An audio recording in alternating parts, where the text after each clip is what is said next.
For my backstory, I got Ozzy when I was 18 years old, and I was in the worst place of my life. I was depressed. I was heavily drinking and using substances, and I was anxious. There was so much going on with me. I was with my parents at the time, and my dad was like, "How can we help you?" And I was like, "I just really need a dog, Dad. Get me a dog." Let's set the stage. Like, I was in therapy, I was getting help, and I was like, "Give me a dog." They finally caved, and I got Ozzy. It gave me more purpose. It gave me like a reason to get up every single day. It gave me something to take care of that was like outside of my own head. It was a step for me in becoming a healthier, happier person. I was in therapy.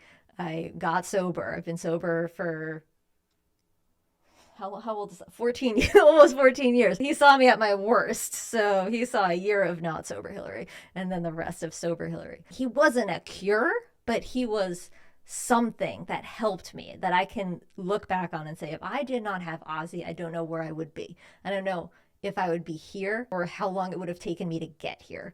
And I don't know if that's something that you can talk to just based on knowing me for these 6 minutes that we've known each other. I'm sure you've heard other stories that are like that. How can other people who are going through stuff like that think of a pet as something that can help them? First, thank you so much for sharing that. That was an incredible story that I did not know. I felt really honored to sit and listen to it. And I'm so proud to know someone who has gone through that and can speak publicly about it, because at the end of the day, when we talk about subjects like this, it really helps those out there who are listening, battling with their own various things. Because one of the anchors that I always work with on Good Morning America, she always says, we've all got something. I always find it that pets can provide that opportunity where you feel safe. I think oftentimes we're looking for that safety, and I think that's what often people are getting. But I think that there's a huge secondary benefit when you talk about the routine, the walks, the making sure that you need to be able and available for that pet, because in many ways it's kind of like having a toddler, and it kind of organizes your life, and you end up being organized from a second hand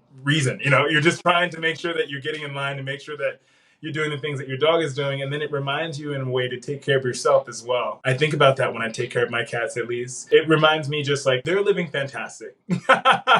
I wouldn't feed them horrible stuff, and I feel like I give them a lot of activity and games, and I feel like I don't do that for my own self. And so sometimes it reminds you to get back in step with things that benefit your health and your mindset. So I think that's really what it is. It helps also for you to just pause your thought. We live so fast right now in the setting of all the screens around us in terms of our phone, the information coming at us.